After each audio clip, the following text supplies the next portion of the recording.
O neurofeedback é uma técnica de treinamento para o cérebro.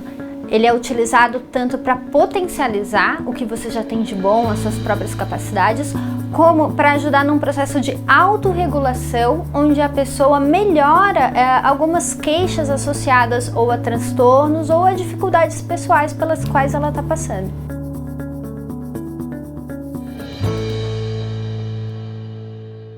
Um aspecto bem importante é diferenciar o termo de biofeedback do neurofeedback.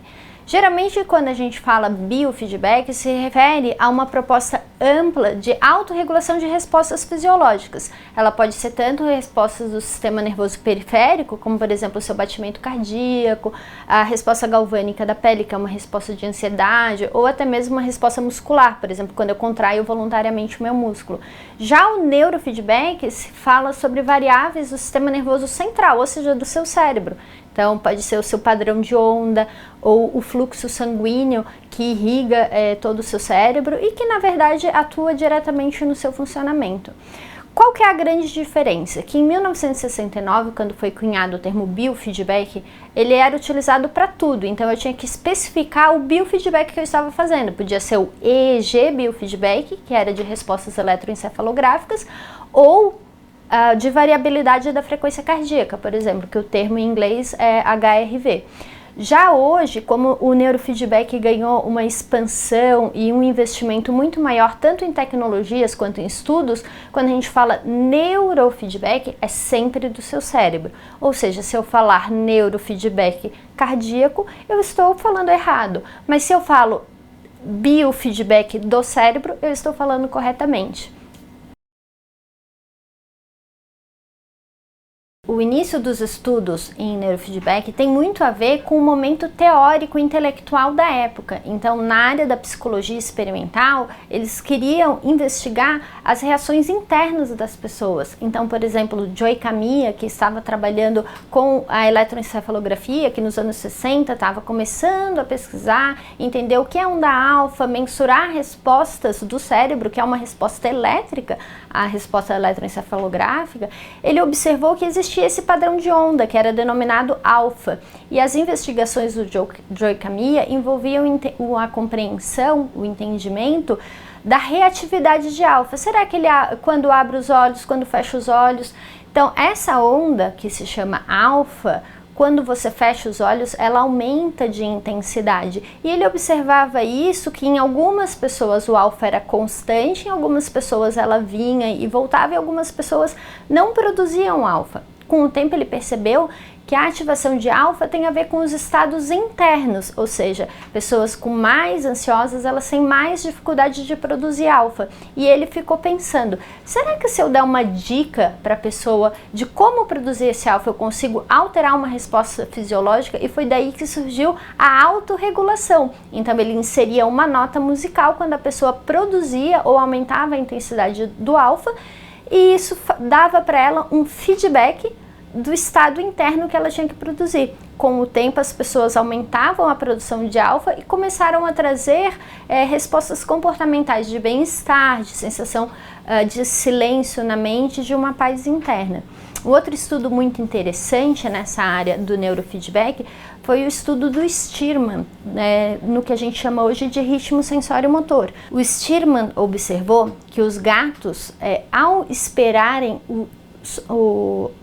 o sino, um indicador sonoro auditivo, para poder apertar uma barrinha onde ele receberia água, eles produziam um ritmo bem específico na região sensório-motora do seu cérebro, que era ligado a um estado de imobilidade física e prontidão para a ação. Eu estou pronto, mas eu não estou fazendo nada.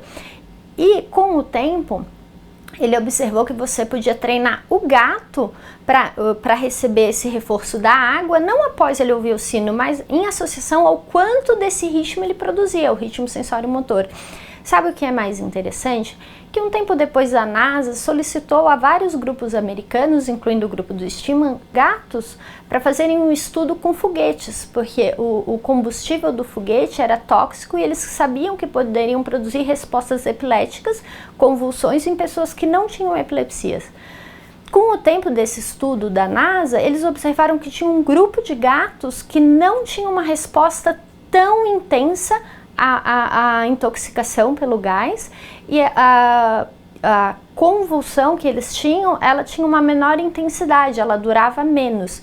E eles descobriram que esses gatos eram aqueles que tinham sido treinados com ritmo sensório-motor, dando então a origem ao estudo da epilepsia com o treinamento do ritmo sensório-motor.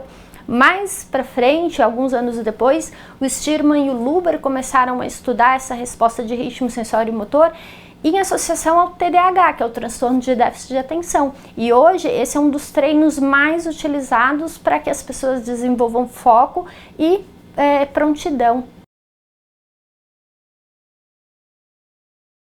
Eu comecei a trabalhar e estudar com neurofeedback ainda na minha graduação. Eu trabalhava no laboratório de educação cerebral com o professor Emílio Takase, e a gente queria entender as respostas dos atletas para a ansiedade e como treinar isso para que eles ficassem mais focados ou mais relaxados, diminuindo a ansiedade situacional. Quando eu entrei no mestrado, em 2008, nós criamos um grupo de estudo em psicofisiologia aplicada, e a gente queria entender o biofeedback e o neurofeedback. Então chamamos um professor para ir na universidade ensinar para a gente essa técnica do neurofeedback.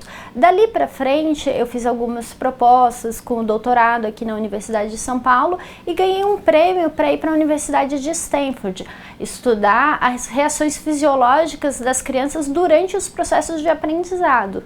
Quando eu retornei de Stanford, na Universidade de São Paulo, eu fiz um estudo na área de neuromodulação para a esquizofrenia e investiguei a técnica de estimulação transcraniana por corrente contínua, que é uma estimulação onde a pessoa recebe uma corrente elétrica no próprio cérebro para ver se essa estimulação ou se essa intervenção tinha um efeito nos processos cognitivos, na atenção, na memória e também no que a gente chama de sintomas negativos, que são muito ligados à anedonia, à falta de engajamento com as atividades na vida. E o segundo estudo que eu realizei foi com o neurofeedback hemoencefalográfico, que é para treinamento da perfusão sanguínea desses pacientes, comparando também o efeito no funcionamento cognitivo e nos sintomas negativos. Então, muitas pessoas procuram o tratamento para crianças com dificuldades de aprendizagem ou o TDAH, que é o transtorno de déficit de atenção e hiperatividade.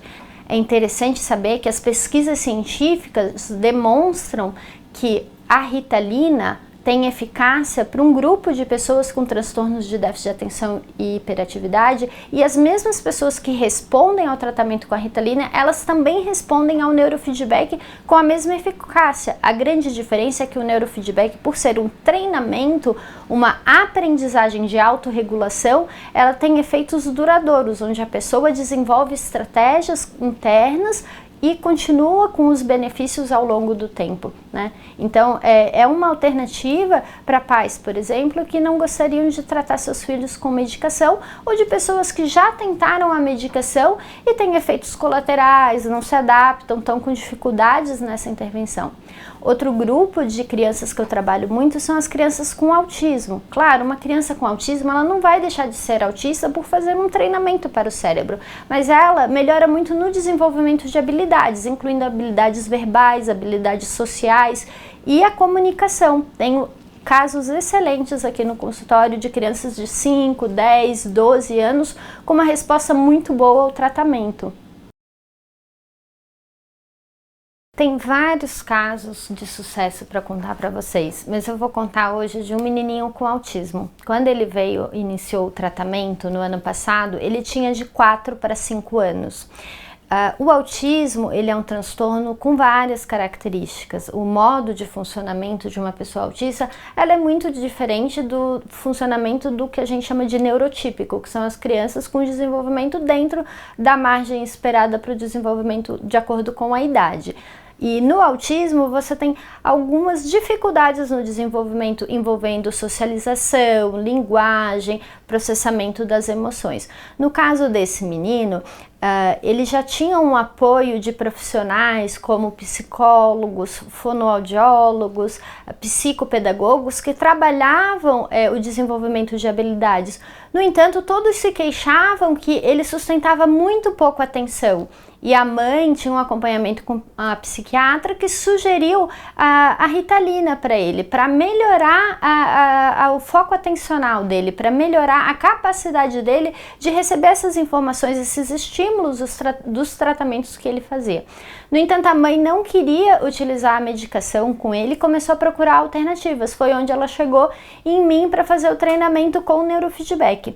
Primeira parte do tratamento foi fazer um exame de eletroencefalografia quantitativa para entender o funcionamento do cérebro desse menininho, para saber se tinham áreas com excesso de ativação ou com ondas inibitórias, o que a gente poderia potencializar dentro do funcionamento dele, que é diferente do funcionamento de outras crianças com ou sem autismo, com ou sem diagnóstico. É uma questão muito personalizada de intervenção.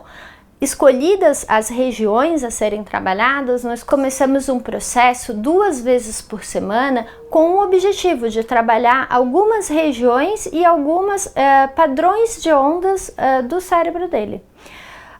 Seguimos nesse treinamento por 4 meses. Até que a mãe retornou na psiquiatra com o relatório dos outros profissionais falando sobre o estado psicoemocional e cognitivo dele e inclusive sobre essa sua capacidade de atenção.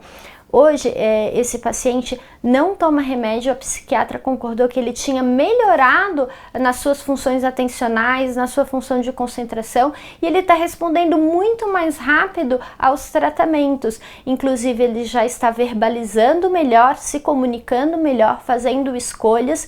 E ele tinha uma restrição alimentar muito grande, então com o treinamento ele ficou mais flexível, permitindo que a nutróloga ou a nutricionista e os outros profissionais inserissem novos alimentos para ele.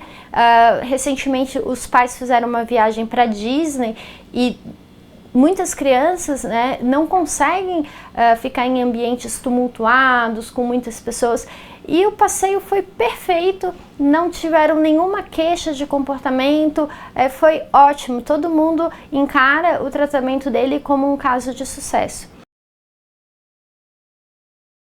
Quando eu falo sobre a intervenção e os casos, as pessoas me perguntam, mas quantas sessões são necessárias para atingir esse objetivo?